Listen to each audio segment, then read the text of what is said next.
Lawler was the man. He was an assassin, just smashing people. Young Robbie Lawler, man. Some of the most ruthless, vicious knockouts you will ever see. If I hurt him, I wasn't taking his neck. What were you gonna take? His soul. Former UFC welterweight champion, former middleweight elite XC champion, fought in Pride, Strikeforce, IFL. And what happens? I keep coming and I'm trying to knock people out. Oh, he fought in Pride? I didn't know he fought in Pride. See, I know a little bit about Robbie, a little bit. Now, I'm Gen Z, but I ain't too, I ain't know he fought in Pride. Former UFC welterweight champion, former middleweight elite XC champion, fought in Pride, Strikeforce, IFL. And what happens? I keep coming and I'm trying to knock people out.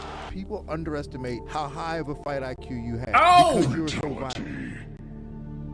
He is violent, man. Shout out to Flashback MMA. You already know. Born on March 20th, 1982. He's born in San Diego, 1982? California, Lawler was drawn to martial arts at a young age. When I was young, I kept asking my dad, let me get into martial arts, let me fight, let me box. So I started Taekwondo when I was like 7 or 8. Did that at a pretty high You gotta level. start young, bro. Karate by age 10. He then moved to Bettendorf, Iowa, where he continued his training. Robbie Lawler, Iowa. Kept up with my boxing. Growing up, I always liked Mike Tyson. My mindset of, I'm trying to hurt this guy. I live in Iowa because it's a good atmosphere for training, down-to-earth people, hard-working people. Growing up in the Midwest, Lawler had a diverse heritage. He ain't no white motherfucker. Yeah. What would you mix with? Mom's Filipino and Irish. My dad's black and Indian on his mom's side and white and black on Dang, his they side. was there. Yeah. At Bettendorf High School, he excelled in He said trifecta, bro. What?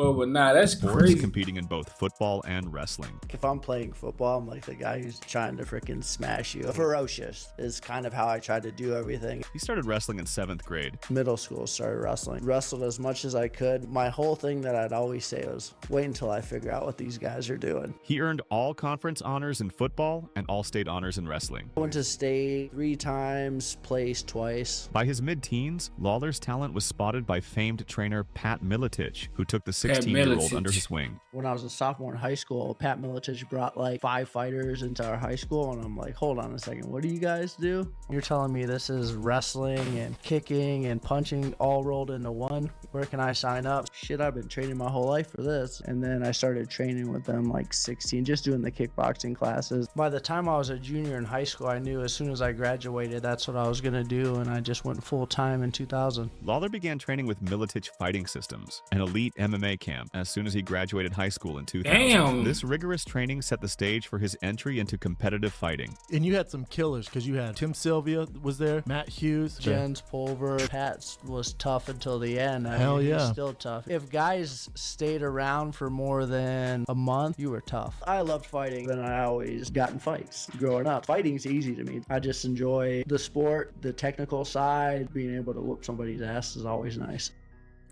Lawler had a brief but notable amateur But MMA. I ain't gonna lie, hey, lately, y'all been telling me to do Robbie Lawler. I've been seeing the comments. So that is why I am here. But like, comment, subscribe, man. I appreciate everybody who support the channel. You know what I'm saying? Check the playlists. Everybody be in my comments asking me to do certain people. Check the playlist first. I might have done them already just to let y'all know. But I appreciate everybody, but let's go ahead and Career get just back to before my boy. turning pro. Pat, he wouldn't let me go pro early. In 2000, I fought a lot of amateur fights. The training was fucking hard. In January 2001, he competed in the Extreme Challenge Trials Tournament in Illinois. I never really had a goal when I started fighting. It was just like, I want to beat people up. 2001 when Pride was busting. Fight. Where he won 2 fights in one night, both by first-round TKO. These dominant amateur wins convinced the 19-year-old got no Lawler that tape? he was ready for the professional ranks. Amazingly made his pro debut a month after his 19th birthday. Lawler made his professional MMA debut on April 7th, 2001, at an event called Extreme Challenge 39 in Extreme Illinois. He was Challenge. just 19 years old, but he announced himself emphatically by stopping John Reed via TKO in the first What a round. That year, footage! the hard-hitting Lawler racked up 4 straight wins, all by knockout or TKO. This string of highlight reel finishes and his affiliation with the Miletich camp caught the attention of the Ultimate Fighting Championship. Jens Pulver, he's the guy who actually got me Jens into the Pulver. UFC. He got my fight, and I think it was the IFC or in Hawaii. He set that up, and then when I fought there, Dana was there. Did he put in the good word? Yeah, he said, you got to go see this guy. I got signed right after that. In 2002, at just 20 years old, Lawler was signed by the UFC as one of its most promising prospects. What the fuck? Bro, so they ain't had no tape of his early fights? 0 tape of his early fight. We can't see none of it. Like, what we doing? I want to see him throw hands at 18. 17. I want to see some hands. The first stint in the UFC, I was like, I'm not trying to be famous. First of all, they're not paying me enough to be famous. Yeah. He made his UFC debut at UFC 37, facing durable veteran Aaron Riley. It's weird, man. Really Aaron Riley. Lawler went the distance for the first time, winning a unanimous decision in a hard-fought bout. I think I made $2,500 for my fight, and then maybe $1,000 in a sponsor, and I was balling. Back then. Only 1 month later, he 2001, fought again at 2002? UFC 37.5, where he scored his first UFC stoppage, a second-round TKO over Steve Berger. Are so different. Oh, beautiful right hand! And you see that? It is over! He is over! You see the skills of Lawler! Beautiful! And he is victorious! Wow! Lawler's explosiveness truly shined at UFC 40, where he He delivered looked like a brawler. one-punch knockout of Tiki Gosen in the first round. Big right hand! Big right hand! It's over! Big right hand! Tiki Big right really shined at UFC 40, where he delivered a spectacular one-punch knockout of Tiki Gosen in the first round. Hey, the ref trying to save this man. Like, hey, shout out to the ref, cause the ref put his body in a way. Cause if he wouldn't have stepped in the way, he probably killed that man. He delivered a spectacular Face shots, one-punch face knockout shots. of Tiki Robbie, Gosen in the first stop! round. Oh, big right hand! Big right hand! It's over! This kid swings to kill you! He like did an interview and he was like talking shit. Tiki, you said he was a little overrated. Would you take that back right about now? No, I got a cut. Stopped because of a cut. Oh. Stop the cap. Stop the cap right now! Stop the cap! No bullshit, bro. Let me tell you why they stopped it, brother. Let me show you why they stopped it. If I gotta remind you, let me show you why. 40, where he delivered a spectacular Minx, one-punch Minx, knockout Minx, of Tiki Minx. Gosen in the first I gotta round. get that sound effect. Big right hand! Big right hand! Minx, Minx, Minx. Kid swings to Hold on, let's run it back. Since you might have Where he forgot, hold on, delivered one a more time. spectacular one-punch knockout of Tiki Gosen at UFC 40, where he delivered a spectacular one-punch knockout of Tiki Gosen in the first round. Oh, big right hand! Big right hand! It's over! This kid swings to kill you! He like did an interview and he was like talking shit. Tiki, you said he was a little overrated. Would you take that back right about now? No, I got a cut. Stopped because of a cut. Robbie, another knockout or a cut, as Tiki called it. How do you feel? I feel great. By the end of 2002, This man the is heavy-handed hilarious. 21-year-old had built an 3-0 That's record funny. in the UFC and was earning a reputation as a must-watch knockout artist. You a wrestler, but That you was didn't do a funny. whole lot of wrestling. That was hilarious. My I can't wrestling lie. I used to defend takedowns and land big blows and try to hurt people. Wrestling's a lot of work. I just want to enjoy myself and fight and compete and go and hide and play video games after. However, 2003 would test Lawler with the first setbacks of his career. Lawler and his toughest test to date, veteran striker. I'm psyched up for this one. Pete, the secret weapon Spratt. At UFC 42 in April 2003, he faced striker Pete Spratt and unfortunately suffered a hip injury during the fight. This is Robbie Lawler. He's always looking for angle. Lawler, right leg's very shaky. I remember he leg kicked the shit out of you. This is the kick that did all the damage, right here. Bang! Bomb! Leading to a TKO loss when he could not continue in the second round. Damn! Your final thoughts for the night. Oh my God! I was actually really happy for Pete. Oh my God! Oh my God! Ain't gonna lie, them dimples do it for it, though. Ain't gonna lie, them dimples. I got a little bit, just a little bit, but them dimples do it for it. I ain't gonna lie, them dimples. Whew. Them dimples be doing it for them. Woo! I was happy for Pete, just like you were happy for Matt. I was so happy. Lawler bounced back that November at UFC 45, gutting Pete! Oh my God! I was happy for Pete, just like you were happy for Matt. I was so happy. Lawler bounced back that November at UFC 45, gutting out a unanimous decision win over Yo, I tough hate boxer Chris them, Weidman. bro. This set the stage for a I high-profile hate Joe, showdown bro. with rising I hate star him. Nick Diaz at UFC Nick 47 Diaz. in April 2004. Oh, man. First of all, I didn't even know who he was the freaking first time I fought him. I Stop remember me. looking at him and going at the weigh, and I'm like, this guy's freaking skinny. The bout carried some personal heat. The brash 20-year-old Diaz taunted Lawler repeatedly during the fight, goading the heavy hitter into a brawl. The entire time the fight is going on, like, what, bitch? What you gonna do, bitch? What you gonna do, bitch? And then he hit him. Oh, bitch, I just stung you, bitch. I just and he'd be stung you, popping him. And every time And Robbie that was Lawler crazy. didn't talk back to him, but you could clearly see he didn't anticipate that. More than anything, his boxing was pretty good, and I did a Diaz brother documentary reaction. I gotta do just a Nate and just a Nick. I gotta do individual. I got to, so I can learn about each individual career. I do. You know what I'm saying? Let me know in the comments if I want that. If y'all don't, let me know. Just let me know. Was swinging for fences. I wasn't refined. Nate Diaz is and gangster. right away in that fight, he freaking came out and freaking hit me with a freaking 1-2. Just boom, boom. And it Hey, why would you? wobbled me. What he has is he has snap. It's what happens right there at the end of the punch. And if you think about it, he's freaking mean. So there's intent behind it. It was a shocking upset, and notably the first knockout loss of Lawler's career, that instantly elevated Diaz's status. Just a few months later, in October 2004, Robbie Lawler tried his luck in a division he felt better suited. Robbie Lawler was 22 years old. That where shit he crazy. faced Evan Tanner, but was submitted by triangle choke in the first round. After these consecutive losses, Lawler and the UFC parted ways in late 2004. Why did it end? Damn, what?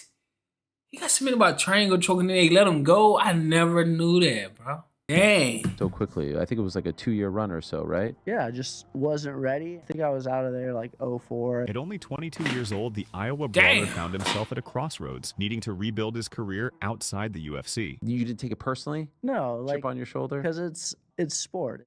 Determined to reignite his momentum, Lawler became a journeyman, fighting across various organizations around the world from 2005 onward. He first headed to Hawaii's Super Brawl Icon Sport Promotion. In July 2005, Lawler fought famed Hawaiian fighter Falaniko Vitale, where he scored a knockout to claim the Icon Middleweight Championship. A good right, another right, a left, and Nico goes down. Bam! This Ooh! fight is over. For the title, and Who was that? people coming into the ring. Robbie Lawler, new icon. Left, and Nico goes down, and this fight is over. Who was that? His girlfriend? For the Who was that? title, His girlfriend? people coming into the ring. Robbie Lawler. Man, I'm glad Robbie Lawler kept his hands to himself, man. I'm glad, man. And she ran away looking back like, please don't hit me, my good sir. Another right, a left. Why is and you running in Nico the goes ring? down, and this fight is over. For the title, and now people coming into the ring. Robbie Lawler. She new tripping. Icon Sport Champion. I want to say something. I'm not mad at those ladies because that's emotion. They wanted Nico to win, and I have no problem with that. I respect it. He then entered the King of the That's Cage circuit crazy. in September Nah, I ain't 2005, never- winning by armbar submission against Jeremy Brown. He then rematched Vitale at Icon 43. That's some real emotion, man.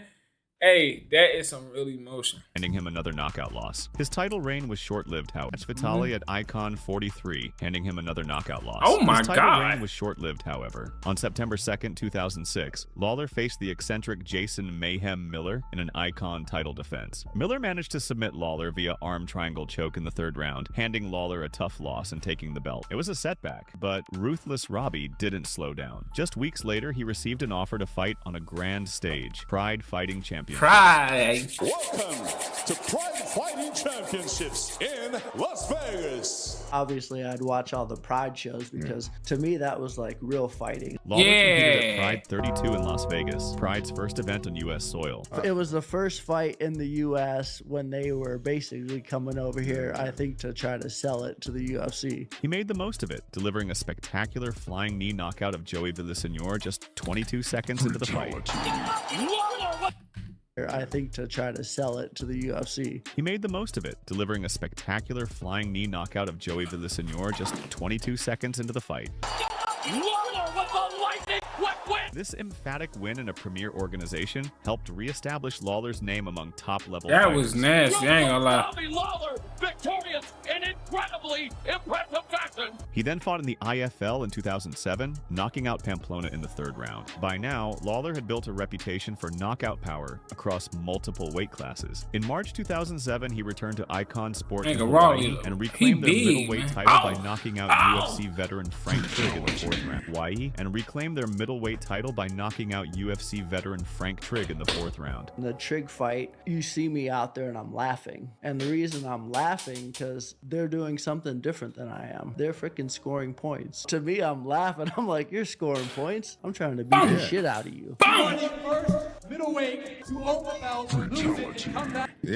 They're freaking scoring points. To me, I'm laughing. I'm like, you're scoring points? I'm trying to beat the shit out of you. You are the first middleweight to overcome That's nasty. and come back and reclaim it. That was a hell of a fight. Maybe the best we've ever seen. Riding momentum as an Icon champion, Lawler accepted an opportunity with Elite XC, where he immediately was putting fought hands for on the that middleweight boy. title. He fought Murilo Ninja Hua, older brother of Shogun Hua. Shogun Lawler Hua. won in dominant fashion, TKOing Hua Oh, in the third round.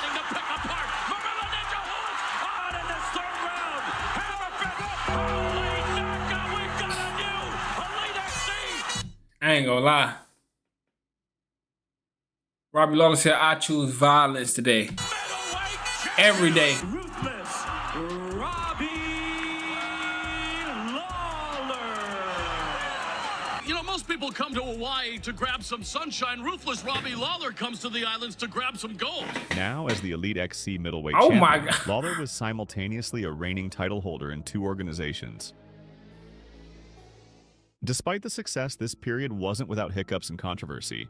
Lawler was scheduled to defend his Icon Sport title in late 2007, but had to pull out due to injuries. As a result, Icon stripped him of that championship in early 2008 for inactivity. In Elite XC, Lawler's first title defense against Scott Smith in May 2008 ended in frustrating fashion. The fight was ruled a no contest after an accidental eye poke from Lawler left Smith unable to continue. The two met in an immediate rematch where Lawler decisively defeated Smith with a second-round TKO via kicks and punches. That victory marked Lawler's first successful Elite XC title defense. Unbeknownst to him, it would also be his last fight for the promotion. When Elite XC collapsed in 2008, Lawler was left without a promotion, and Strikeforce quickly signed him as it absorbed former Elite XC talent.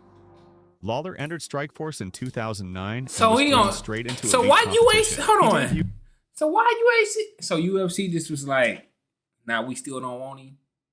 Like UFC, bro. Against former Elite XC champion Jake Shields, but suffered a quick first-round guillotine submission loss. Determined to rebound, Lawler returned in January 2010 against Melvin Manhoef. And he was knocking everybody He lost out. Like, holy shit. After absorbing heavy leg kicks, he waited for his moment and landed a single overhand right that knocked Manhoef out cold. Beating the shit out of my leg, yeah, for sure. Bro, that was a crazy comeback. A vintage, ruthless comeback. Came in for the kill, no, for sure. Single overhand. Like, holy shit. After absorbing heavy leg kicks, he waited for his moment and landed a single overhand right that knocked Manhoef out cold. Beating the shit out of my leg, yeah, for sure. Bro, that was a crazy comeback. A vintage, ruthless comeback. Came in for the kill, and I was able to catch him with a big one. He was asleep. He faced Renato Sobral and lost by unanimous decision. He then fought Matt Lindland and won by knockout, setting the stage for his title fight against Jacare Souza. Lindland and won by knockout, setting the stage for his loss by unanimous decision. He then fought Matt Lindland and won by knockout, setting the stage for his title fight against Jacare Souza. Oh shit! In January 2011, he received a shot at the Robbie, Strikeforce like, middleweight championship, the Marvin challenging Hagler Ronaldo of Souza. Lawler rocked the champion early, but was submitted in the 3rd round. He was then matched with Tim Kennedy, where he famously fell asleep at the pre-fight press conference. Do you remember the Tim Kennedy fight, the press conference? You fell asleep? Yeah. Like you were completely disinterested in all of this. Look at Fedor, the motherfucking goat. Every time I see Fedor, you gonna hear that Undertaker sound.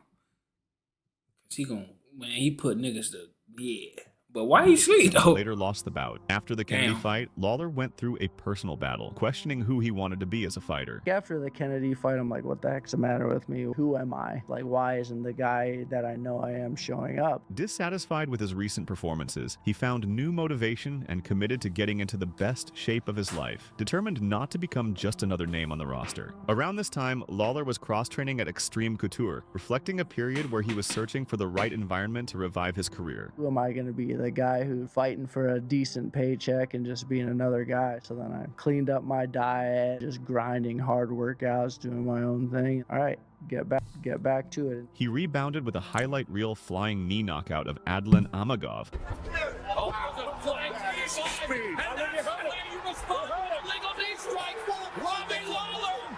before closing his Strikeforce run with a decision loss to Lawrence Larkin in July 2012. Them decision losses was hurt by the me. UFC, Lawler's contract carried over. When I knew that they were buying it, Dana was like, hey, I think you're going to be working for me pretty soon. Around this time, Lawler also made a major life change. After over a decade, he left his original camp at Militich Fighting Systems and relocated to Florida to join American Top Team. The stage was set for Robbie Lawler's unlikely comeback on the sport's biggest stage. When they bought my contract, I was excited. Now I'm going down to freaking 170 where I should be and fighting all the guys that I had been watching for 5+ years. Were you motivated by the belt? Like when you got to the UFC, did you say to yourself, I need to be a champion? Yeah. Okay. I did. It's time.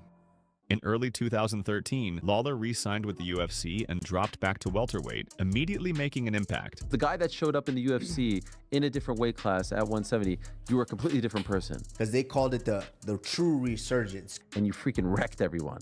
He knocked out Josh Koscheck in the first round at UFC 157. Josh Koscheck. I heard that name a couple times. So I just kept getting up, getting back up, hit him, went behind, and then just started hammering. Oh! The guy's head was like bouncing. Earning knockout of the night. They said it was bouncing. I ain't gonna lie. Truly the ruthless one when you came in. The only chance they have is to try to take me down. That summer, he followed up with a brutal second-round head kick KO of Bobby Volker, quickly reestablishing himself as a top contender. By November 2013, Lawler's string of wins earned him a showdown with the division's number 3 ranked contender, young Canadian phenom Rory McDonald. Rory What McDonald. was quietly in a text to Dana. Defeated Rory McDonald by split decision. Weeks later, Georges St-Pierre vacated the welterweight title, setting up Lawler versus Johnny Hendricks for the vacant belt at UFC 171. Johnny Hendricks was a dog. He's really freaking strong. Just a pure brute too. Like, after a brutal 5-round war, Hendricks edged a unanimous decision, but the fight of the night only reinforced Lawler's toughness. that one was the most important, by the way, as far as catapulting me to who I was. Then I lost that one and just got right back on the horse. True to his warrior spirit, Lawler didn't take much time off after the title try. He fought again 2 months later in May 2014. Knocking out Jake Ellenberger and then headlined UFC on Fox 12 in July 2014 against Matt the Immortal Brown in a title eliminator. What's so crazy about your career is I feel like it's just like one banger after another banger. It's like no easy fights. And then you fight Matt Brown, and that was like fight of the night as well. The two sluggers went toe-to-toe for 5 rounds, with Lawler earning a unanimous decision victory in another fan-friendly brawl. That win secured Robbie Lawler a second shot at the championship before the year's end. His relentless march in 2014, 3 gotta get it this time, in 5 months, had positioned him as the top contender once again. On December 6th, 2014, Lawler rematched Johnny Hendricks for the UFC welterweight title at UFC 181. After a Johnny Hendricks' chin is crazy. Lawler won by split decision. So I'm listening to the scorecards, and so I knew I won. I just knew it. When it happened, it was just kind of like all the hard work paying off. Finally capturing UFC gold. At 32 years old and 13 years into his career, he had reached the top of the sport. It's got to be a crazy feeling though when they put the UFC strap on you though, huh? Oh yeah, for sure. Just been an amazing journey, but this wasn't easy. Robbie Lawler, congratulations. I know this is a huge, huge moment for you. Enjoy it. You're the new welterweight champion in the world. Robbie Lawler, the first man from American Top. That nigga right there. That's a huge, huge victory for him. Lawler's first title defense became legendary. At UFC 189, he rematched Rory McDonald in one of the most brutal wars. I think it's this one right here. The fight served as the co-main event beneath this Conor fight McGregor was reckless. versus Chad Mendes, a matchup that drew massive attention and brought huge viewership to the card. After 4 savage rounds, Lawler these rounds are savage, finishing McDonald by TKO despite oh shit, his nose had a hole in it. Oh man, I ain't gonna lie. Somebody asked me in my comments, am I gonna start doing reactions to the fight? But be honest, I'm gonna start doing UFC and Pinterest and Pride reactions, but I feel like UFC ain't gonna let me do theirs. But Pride and Pinterest, I'm definitely gonna be doing full reactions to different fighters. I actually wanna watch this whole fight again. Brutal. To his own face. Check this fucking thing up, I can see you. Check this fucking thing. Get off. It actually healed pretty fast, like within like 2 weeks. The fight was instantly hailed as one of the greatest ever, earning Fight of the Year honors and later a place in the UFC Hall of Fame. For sure. A more satisfying victory because it was such a wild and crazy fight. It's more exciting because I showed everyone I'm a true fighter. I come to fight no matter what happens. I keep coming and I'm trying to knock people out. This was the That's a first craze, time that man. people really got to see who I am. He don't feel pain. Yeah, he don't feel pain because I'd have been like, Mom, please. Well, I would have been calling for some numbing medication, all types. This is who I am. This is what I've been the whole time. Now I get to show the world on a stage that, thank you, Connor. See, and that's brought me to that stage so I could put on a show. ESPN voted it the best fight ever in MMA history. Thank you, Connor. It was awesome just because he pushed me to the limit, forced me to show everyone the heart that I always knew I had, and it was just a battle back and forth. Lawler defended his title against Carlos Condit at UFC 195, winning a razor-close split decision after 5 hard-fought rounds. The bout earned Fight of the Night and marked Lawler's 3rd straight Fight of the Year level performance, cementing his reputation as one of the most exciting champions ever. However, every championship reign eventually meets its challenger, and for Lawler, it was Tyron Woodley. The two headlined UFC 201 Tyron Woodley beat him? 2016 in a rare matchup. I think only fight I've seen in Tyron, I think it's him and maybe Usman. Maybe. Former ATT I don't think I've ever really seen Tyron Woodley fight. Stunned Lawler with a first-round right He dropped hand, him! ending his title reign in just minutes. Only the second time Lawler had been stopped by first-round right hand, ending his title reign in just minutes. Only teammates. Woodley stunned Lawler with a first-round right hand, ending his title reign in just minutes. Only the second time Lawler had been stopped by strikes. It's humbling, but it's like, okay, now what? What do I want to do with my life? Hold on! It's Rare matchup between Tyron Woodley got them hands. I don't know what I'm talking about. Tyron Woodley. See, I heard of Tyron Woodley before, of course, but I never really watched his headlined fights. UFC 201 I didn't know he on knocked July Robbie 30th, Lawler out. 2016 in a rare matchup Clayton. between former ATT teammates. Woodley stunned Lawler with a first-round right hand, ending his title reign in just minutes. Lawler had been stopped by strikes. It's humbling, but it's like, okay, now what? What do I want to do with my life? I actually didn't want to fight. I spent time with my family and started building other things outside of fighting because for so long, that's all I did. Freaking selfish training. The loss marked a turning point. Lawler soon left American top team to train under Henry Hooft at Kill Cliff FC in Florida. Though some claim the split was due to internal tensions, Lawler simply said ATT was no longer the right fit. The defeat closed his championship chapter, but not his fighting spirit. After losing the title, Lawler took several months off to recover from the knockout and the toll of 3 straight wars. Lawler returned in summer 2017, training out of Florida, and faced Donald Cerrone at UFC 214, earning a unanimous decision in an action-packed 3-round fight that he dedicated to Matt Hughes, who badly injured himself in an accident. Later that year, Lawler headlined against former champion Rafael dos Anjos, tearing his ACL during the bout and losing by unanimous decision, an injury that sidelined him for all of 2018. After returning in March 2019, Lawler faced undefeated Ben Askren at UFC 235. He nearly finished the fight early with a slam and a barrage of strikes, but Askren survived and locked in a bulldog. Early 15, Lawler faced undefeated Ben Askren at UFC 235. He nearly finished the fight early with a slam and a barrage of strikes, but Askren survived and locked in a bulldog choke. In a controversial moment, Herb Dean stopped the fight when Lawler's arm went limp, though Lawler immediately protested that he was still conscious. I gave the thumbs up and he freaking stopped it, and I was like, what the heck? Hold on, what? Herb Dean stopped the fight when Why he dropped his arm like that, though Lawler immediately protested that he was still conscious. I gave the thumbs up and he freaking stopped it, and I was like, what the heck is this? Yeah, it sucks though. Kamaru Usman showed we watched the videotape together. He's like, no, he's giving a thumbs up. I'm like, shit. Nobody's gonna know whether he was conscious or unconscious. What I saw everything that would indicate I'm seeing an unconscious fighter. I see an arm go limp for no reason whatsoever. That's what I have to work with. Askren won by technical submission. Dana White called it a bad stoppage. And despite talk of a rematch, it never happened. In mid-2019, a planned rematch with Tyron Woodley fell apart due to Woodley's hand injury. So Lawler instead faced Colby Covington at UFC on ESPN5. Covington, a former ATT teammate, trashed Lawler. He different. Look at him. Look at Kobe. He different. Look at Kobe.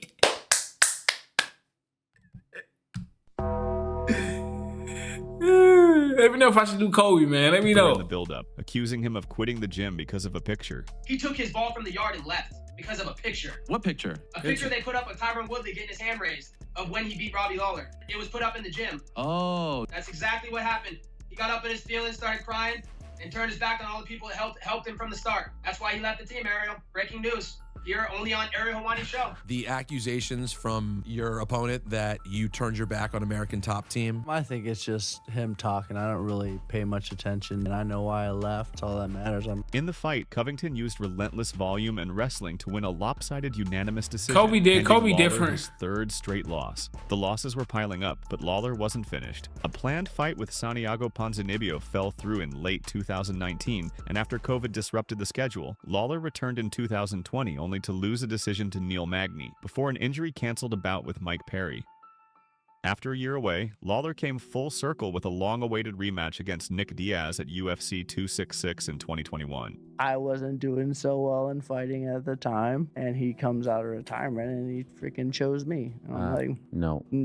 Because I trained very freaking hard for that fight. Unlike their first meeting in 2004, when both were young welterweights, this rematch was contested at middleweight and had a more respectful tone despite Nick Diaz's notorious persona. This time, Lawler pressured Diaz and scored a third-round TKO, finally getting redemption for their infamous 2004 result. The two veterans showed respect afterward, putting a cap on their long-overdue rematch. The interaction that you had with Nick was a different side of you. You know, it was caught on camera where you said if he needs any help to reach out or you'd want it was a very empathetic side in the heat of the moment. If who's not going to look out for a fighter other than fighters? Like, I just felt like he needed to know, like, I'm there if you need something. Lawler's penultimate fight came at UFC 276 in 2022 against Brian Barberena, and it was vintage ruthless. Even at 40, he was still willing to stand and trade, but Barberena's pace eventually overwhelmed him, stopping Lawler by second-round TKO. It was a loss, but it still earned Fight of the Night, proof that even near the end, Lawler could still drag you into the fire. A planned fight with Ponzinibbio later collapsed due to injury, and suddenly the questions about retirement got louder. It was hard to coach.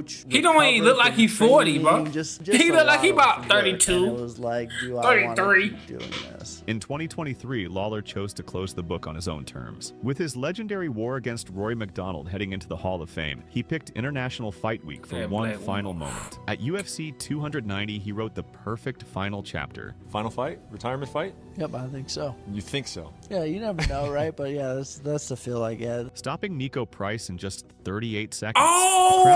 Yeah, that's the feel I get. Stopping Nico Price in just 38 seconds. The crowd exploded as Robbie Lawler walked away the way he always wanted to, with a knockout. For the last time, ruthless Robbie Lawler, and that was a storybook ending to That's an absolutely crazy. spectacular career. Sleep. You win in a way that I feel like all fighters of your stature should go out on. This highlight fairy tale KO. The Las Vegas crowd erupted as the 41-year-old legend had his hand raised one last time. After over 2 decades of battles, Robbie Lawler capped his career with his 30th professional win. In the post-fight scene, the UFC played a moving tribute video, and Lawler gave an emotional speech, thanking the fans for their support. You're a pretty stoic guy, but this is an emotional moment for you. I want you to enjoy it. A lot of people helped me get to where I am. Damn, today. that hard. Without them, none of this was possible, and I'm blessed, grateful. And I'm grateful to be there to watch it. It's been an honor to call your fights. He confirmed that this was indeed the end of his fighting. Damn. I never allowed myself until like right there at the end when all those kind words all coming at one time on there definitely got me. You know, I was like getting teary-eyed because I never allowed myself to absorb people's energy when they're thanking me for everything I've done. I didn't feel like praise was something I would allow myself to have unless it was my own praise. I enjoyed seeing that moment because, you know, you let us know that you're human, even though you're ruthless. Every time For sure. you step in there. As a fighter, what a way to just show all the legends of the sport how you should probably go out. Ladies and gentlemen, for the last time, ruthless Robbie Lawler!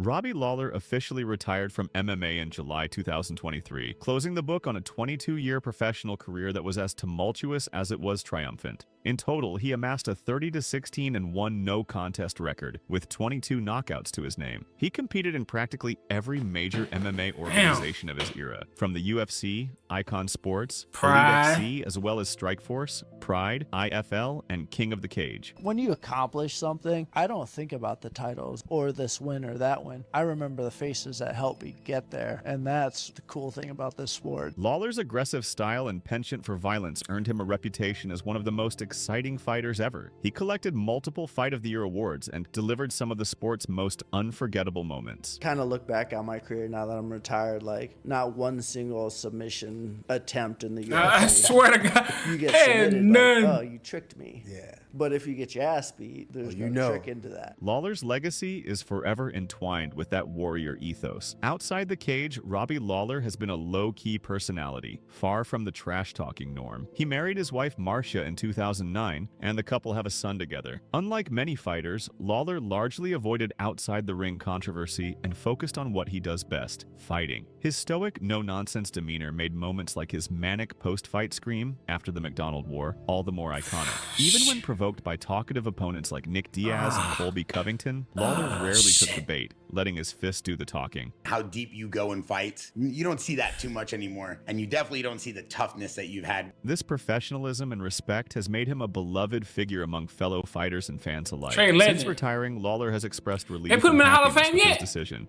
I know they put his fight in the Hall of Fame, accomplished but a lot and just felt it was time. Importantly, he isn't straying far from the sport he loves. Lawler has said he looks forward to training for fun without the pressure of an upcoming fight, and he plans to continue being a presence in the gym, eager to mentor younger fighters at his longtime gym in Florida.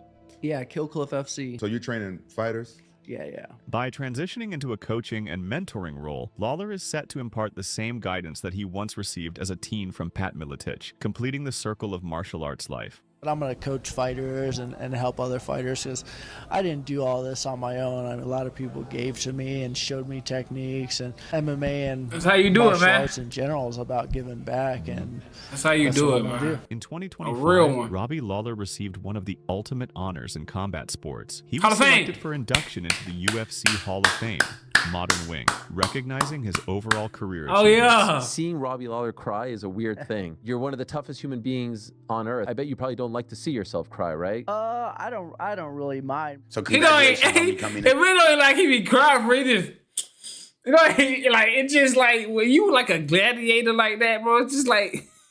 UFC Hall of Fame inductee, well deserved. I think everybody can agree with me on that one. Yeah, thank you. 16 as a fighter, 43 years young, former UFC welterweight champion, the two-time Hall of Famer, former Elite XC middleweight champion, former Strikeforce middleweight contender, 22 wins via KO, 1 via sub, wins over Rory McDonald, Matt Brown, Carlos Condit, Johnny Hendricks, Nick Diaz, Cowboy Cerrone, Matt Lindland, Melvin Manhoef. As he enters the Hall of Fame and enjoys retirement, Robbie Ruthless Lawler can do so, knowing he cemented his status as an MMA legend. Straight legend. The same person I was 20 years ago. Just oh my God.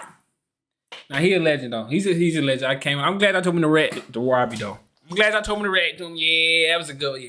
But yeah, we definitely gonna watch highlights because I gotta watch that fight over. Look, man, like, comment, subscribe. Y'all already know what's going on. No cap. Check the playlists.